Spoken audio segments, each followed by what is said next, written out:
General duty pilot के test शुरू हो गए। जीडी पायलट कैसे बनते हैं, किस किस मरहले से गुजरना होगा, क्या सर सारे टेस्ट एक ही दिन में हो जाते हैं? लेडीज के लिए भी क्या मेडिकल होता है? लेडीज किस तरह से गुजरती हैं? क्या लेडीज का भी आईएसएस भी होता है? क्या दौड़ होती है, क्या रनिंग होती है? किस किस मरहले से क्या क्या हमें गुजरना है? बहुत से आपके सवाल और बहुत सी आपकी क्वेरीज। तो आज की मेरी वीडियो जी के जनरल ड्यूटी पायलट या जीडी पायलट आप किस तरह से पाकिस्तान एयरफोर्स में बनते हैं और पाकिस्तान एयरफोर्स में किस तरह से अपनी जॉब का आगाज करते हो। अस्सलाम वालेकुम व्यूअर्स, मैं हूं रजा बुखारी और आप देख रहे हैं बुखारी स्पीक्स यूट्यूब चैनल। तो इस चैनल पे मैं आपके लिए मुख्तलिफ सर्विस ओरिएंटेड वीडियोस बनाता हूं एज यू नो, और आपको बताता हूं कि आपने किस किस जॉब से किस किस मरहले से किस किस तरह से गुजरना है। इससे पहले कि मौजू की तरफ आऊं, चैनल को प्लीज सब्सक्राइब कर लीजिएगा, बेल का आइकन दबा के ऑल पे क्लिक कर दीजिएगा ताकि आपका और मेरा राब्ता उस्तवार रहे और हम इसी तरह से आपस में मालूमात इंफॉर्मेशन शेयर करते रहें। तो आज की मेरी वीडियो जी आपके सवालों के ऊपर मुनहसर है। बहुत से आपके सवाल थे, बहुत सी आपकी क्वेरीज थी। मेरी वीडियोस काफी अरसे से नहीं आई थी, मेरे पास टाइम नहीं था, टाइम मिल नहीं रहा था। बहुत सी चीजें होती हैं, ऑनलाइन क्लासेस चल रही होती हैं, नोट्स भिजवा रहा होता हूं बच्चों को। बहुत से पाकिस्तान पूरे से बच्चे मुझसे नोट्स भी लेते हैं। मेरे नोट्स अवेलेबल हैं जी, जीडी पायलट के लिए भी आप ले सकते हो। तो बहुत से काम होते हैं, तो इसलिए बहुत सी मैं वीडियो आपके लिए नहीं बना सका। तो गौर से सुन लीजिए जी, इस 10 मिनट की वीडियो में आपके लिए बहुत सारी चीज़ें हैं। क्या सारे टेस्ट एक ही दिन में हो जाएंगे? नहीं जी, बिल्कुल नहीं। आपके टेस्ट एक ही दिन में सारे नहीं होंगे। आपका सबसे पहले गौर से सुनते जाइएगा, आपका वर्बल होगा, उसके बाद फिर आपका नॉन वर्बल होगा। वही बच्चे नॉन वर्बल में बैठेंगे जो वर्बल में कामयाब हो जाएंगे। इसी तरह से अगर कितना कितना टाइम होता है, कितने क्वेश्चन होते हैं, इसमें मेरी डिटेल से वीडियोस पड़ी हुई हैं। जीडी पायलट की बहुत सी वीडियोस, वो आप देख सकते हो। पूरी एक प्ले लिस्ट है, how to become general duty pilot, general duty pilot in PAF, Pakistan air force general duty pilot. जिस तरह भी आप लिखोगे वो सारी की सारी मेरी वीडियोस सामने आ जाएंगी। वो उसके ऊपर पूरी प्लेलिस्ट बनी हुई है, वो आप देख सकते हो डिटेल के साथ एक एक चीज। उसके बाद जी आप नॉन वर्बल में भी अच्छी तरह से गुजर जाते हो। देन आपका होता है एकेडमिक्स टेस्ट। एकेडमिक्स का टेस्ट जो होता है उसमें क्या क्या होता है, किस किस तरह से किन किन चीज़ों से आपने गुजरना है। बहुत से टॉपिक, बहुत से सवाल होते हैं, लेकिन 4 पोर्शन आपके बहुत ज़्यादा आते हैं। वो मेरी वीडियो डिटेल के साथ पड़ी हुई है। मुख्तसर बता देता हूँ, आपका फिजिक्स है, मैथ्स है, कंप्यूटर है, इंग्लिश है। इन चीज़ों से बहुत से सवाल आते हैं। उसके अलावा आपका जो करंट अफेयर है, एवरीडे साइंस है, जनरल नॉलेज है, बहुत सी चीज़ें उनमें से भी आती हैं। लेकिन ये 4 आपके मेजर सब्जेक्ट होते हैं जिनसे ये सवाल आते हैं। मल्टीपल चॉइस क्वेश्चंस होते हैं, शॉर्ट टाइम होता है, आपने उसको हल करना होता है। एकेडमिक्स के मरहले से भी आप गुजर गए। देन उसके बाद फिर आपका हो जाता है जी फिजिकल का। गौर से सुनते जाइए। फिजिकल में आपने दौड़ लगानी होती है, सिटअप, चिनअप और पुशअप्स होते हैं। बहुत से आपके सवाल होते हैं जी, क्या गर्ल्स भी सारा कुछ करती हैं? बिल्कुल जी, गर्ल्स भी इन्हीं सारे मराहल से गुजर के ये सारे के सारे काम करेंगे। और गर्ल्स के लिए भी आज की मेरी वीडियो है, गौर से सुनते जाइए। पाकिस्तान पूरे से बहुत सी बच्चियां हमारी हम सवाल कर रही होती हैं कि सर गर्ल्स के लिए भी बता दें, गर्ल्स के लिए। तो देखिए, गर्ल्स के लिए भी मैं बता रहा हूँ, ये सारे के सारे मराहल गुजर रहे हैं और गर्ल्स की जॉब भी आई हुई है और गर्ल्स भी आजकल अप्लाई कर रही हैं और उन्हीं टेस्टों से गुजर रही हैं। उसके बाद जी आप उनमें सारे मराहल में आप गुजर गए। फिर आपका एक हल्का फुल्का सा होता है इब्तदाई इंटरव्यू, इनिशियल इंटरव्यू। फिर उसके बाद आपका होता है इब्तदाई मेडिकल। मेडिकल में भी आप क्लियर हो गए, पास हो गए। फिर आपकी होती है शॉर्ट लिस्टिंग। शॉर्ट लिस्टिंग में आप कामयाब हो गए। जिस जिस मरहले से आप गुजरते जाओगे आप कामयाब होते जाओगे। देन फिर आपको आईएसएसबी फॉर्म दिया जाता है। तो देखिए, आपको रिजल्ट का साथ साथ ही पता चलता जाता है। बहुत से बच्चे कहते हैं कि सर मुझे कैसे पता चलेगा? जिस टेस्ट से आप पास हो जाते हो उसके बाद फिर आपको अगले टेस्ट में बिठाया जाता है। अगर आप उसमें फेल हो गए, आपको वहीं से वापस भिजवा दिया जाता है। उसके बाद फिर जब आपके डॉक्यूमेंट्स जो होते हैं वो आपको पीछे स्टैंप लगा के वापस कर दिए जाते हैं। इसका मतलब है कि आप फेल हो गए, आप वापस आ गए हो। जो डॉक्यूमेंट्स रख लिए जाते हैं और आपसे फॉर्म फिल करवाए जाते हैं, या आपको डेट दे दी जाती है कि आप फलां डेट तक आपको कॉल लेटर आ जाएगी और डॉक्यूमेंट्स वापस नहीं किए जाते। फिर आप सिलेक्ट हो, आपको उसी वक्त बता दिया जाता है कि आप सिलेक्ट हो, आपको कॉल आएगी। इसलिए आपको पता चल जाता है साथ साथ। दूसरी बात ये होती है कि जब जिस मरहले से जब आप गुजरते हो, पास हो जाते हो, फिर अगले मरहले में जाते हो, वरना आपको ड्रॉप कर दिया जाता है। फिर आपका सवाल होता है जी कि सर कितने नंबरों वाला वर्बल में और नॉन वर्बल में पास हो जाता है? तो देखिए, मैंने बहुत से कमेंट्स में भी ये चीजें बताई हुई हैं, फिर से बता देता हूँ, गौर से सुन लें। इट डिपेंड्स जी, कि डिपेंड करता है कि आपके कैंडिडेट्स कितने हैं और वो आपकी वैकेंसीज कितनी हैं, उसी हिसाब से ये चीज़ें होती हैं। मिसाल के तौर पर हमारे पास 200 वैकेंसी है, मैं मिसाल दे रहा हूँ। तो आप में से जो कैंडिडेट हैं वो 200 नंबर वाला जो आखिरी कैंडिडेट है उसके नंबर हैं 100 में से 76। तो 76 आपका मेरिट बन गया, बाकी सारे उससे ऊपर वाले ही होंगे। ये मैंने एक मिसाल दी है। तो ये आपके कैंडिडेट्स के ऊपर और आपके मेरिट सीट्स के ऊपर डिपेंड कर रहा होता है आपका मेरिट। तो इसलिए ये कोई डिफाइन नहीं है कहीं पे भी कि इतने नंबरों वाला जो बंदा है वो पास होता है।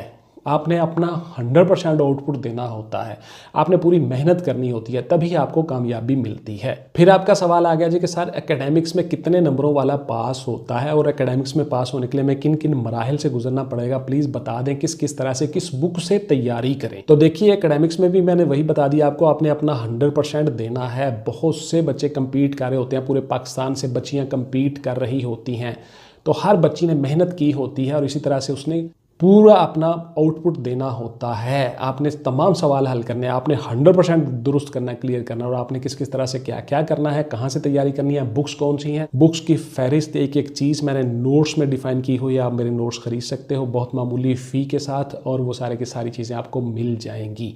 उससे आपको बड़ा बेनिफिट और गाइडलाइन मिल जाती है कि आपने करना क्या है, लाइन ऑफ एक्शन क्या है।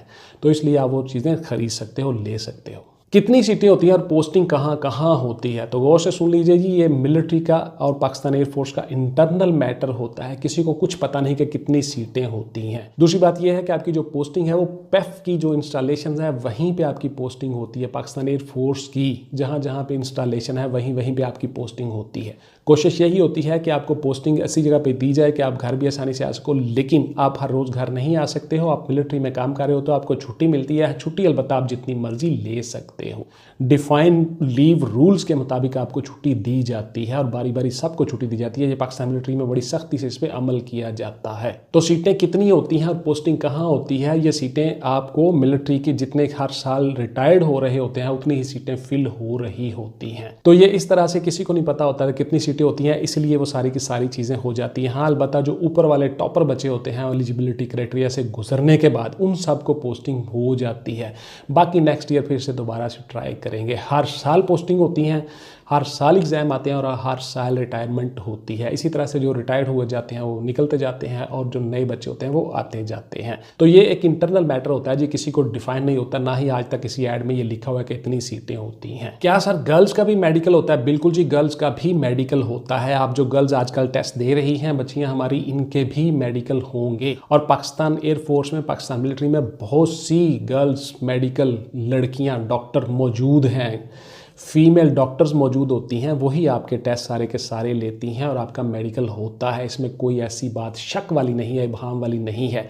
आप फिजिकली फिट हो, आपका कोई मसला तो नहीं, कोई हड्डी शड्डी खुदा न खास्ता कोई ऐसी चीज़, कोई फ्रैक्चर, कोई ये सारा कुछ देख लिया जाता है। आपके बाजू का एंगल देख लिया जाता है, आपके फ्लैट फिट देख लिए जाते हैं, उसके बाद फिर आपकी विजन देख ली जाती है, आप कलर ब्लाइंड तो नहीं हो वो देख लिया जाता है, आपकी नज़र वीक तो नहीं है। अच्छा, बहुत सी बच्चियाँ सवाल करती हैं कि सर मेरी नज़र जो है वो 0.25 बड़ी मामूली सी वीक है, क्या मैं चल सकती हूँ, क्या मेरा हो जाएगा जॉब का सिलसिला, मेरी नज़र इतनी वीक है? तो देखिए नज़र वीक जो है पाकिस्तान एयरफोर्स जीडी पायलट में नहीं चलती। आपकी जीडी पायलट में नज़र 6x6 विदाउट ग्लासेस होनी चाहिए, ग्लासेस के साथ नज़र नहीं चलती। अगर आपको थोड़ी सी नज़र आपकी वीक है, सही हो सकती है, तो आपको जो CMH डॉक्टर्स हैं उनसे मशवरा करना चाहिए, वो आपको सही मशवरा देंगे और सही चीज़ बताएंगे। मैं सर सारे मराहिल से गुजर चुकी हूँ, तो मुझे उन्होंने कहा था कि आपको कॉल लेटर आएगा, तो अब मुझे ISSB का लेटर अब कितने अरसे के बाद आएगा सर, ये भी बता दें प्लीज़। तो देखिए आपका जो लेटर होता है ISSB कॉल लेटर, आपको 1 से 1.5 महीने के अंदर में वो लेटर आ जाते हैं। आपको घबराने की ज़रूरत नहीं है। अगर उन्होंने कह दिया, आपके डॉक्यूमेंट्स रख लिए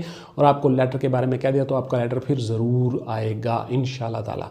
आप उसमें कामयाब हो जाओगे और वो सारी की सारी चीज़ें वो काम आप करोगे इंशाल्लाह। पाकिस्तान एयरफोर्स में बतौर जनरल ड्यूटी पायलट अपनी सर्विस का आगाज़ करोगे। बहुत सी बच्चियाँ पाकिस्तान एयरफोर्स में GD पायलट के तौर पे फ़राइज़ सरअंजाम दे रही हैं, आप भी इंशाल्लाह दोगे। सारे के सारे बच्चे मेहनत और कमिटमेंट के साथ पढ़ो। बहुत से बच्चे अभी मुझे कह रहे होते हैं कि सर मेरा 2 तारीख को टेस्ट है, मेरा 4 दिन बाद टेस्ट है, मुझे नोट्स भिजवा दें जल्दी से। तो मैं हैरान होता हूँ कि यार कमाल बच्चे हैं ये आजकल के। सर वो मुझे पता ही नहीं चला था, मुझे ये था वो था, मुझे जल्दी से भिजवा दें।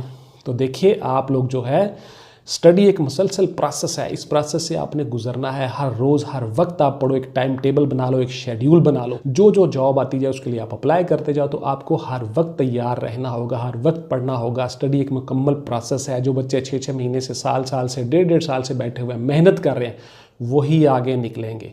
आप लोग जो बच्चे होते हो ना, तुक्के पे बैठे होते हो कि शायद को तुक्का लग जाए, तो बस 10 मिनट 10 दिन पढ़ के तो मैं फटाफट से पास हो जाऊं, ऐसा बिल्कुल नहीं है। बाद में फिर आप कहते हो कि जी फलां चल गया, जी सिफारिश हो गई है, जी रिश्वत चल गई, फलां होता है। ऐसा कुछ नहीं होता, आपकी एबिलिटीज पे डिपेंड कर रहा होता है। तो ये थी जी मेरी आज की वीडियो के जनरल ड्यूटी पायलट में टेस्ट शुरू हो चुके हैं, कौन कौन से किस किस तरह से किस किस मरहले से आपने गुजरना होगा, कितने टेस्ट होंगे, कितना टाइम होगा, सारी की सारी चीजें मैंने आपको बताने की कोशिश की। कमेंट बॉक्स में आप मुझसे सवाल कर सकते हो, व्हाट्सएप पे आप मुझसे कोई सवाल नहीं करोगे, WhatsApp only for online classes and notes purchasing, not any other discussion. Please clear cut सुन लें, उसके बाद फिर आपका गिला शिकवा नहीं बनता। किसी को जवाब देने का टाइम नहीं होता, मेरे पास बहुत से काम होते हैं, ऑनलाइन क्लासेस चल रही होती हैं, बच्चों को नोट्स भिजवा रहा होता हूँ, उसके बाद फिर मैंने कोर्ट्स में जाना होता है, बतौर लॉयर वकील भी मैं काम करता हूँ, तो इसलिए मेरे पास इतना टाइम नहीं होता। Sorry for that. इंशाल्लाह ताला मिलेंगे किसी अगली वीडियो में। अपना और अपने खानदान का ढेर सारा ख्याल रखिएगा। पाकिस्तान जिंदाबाद।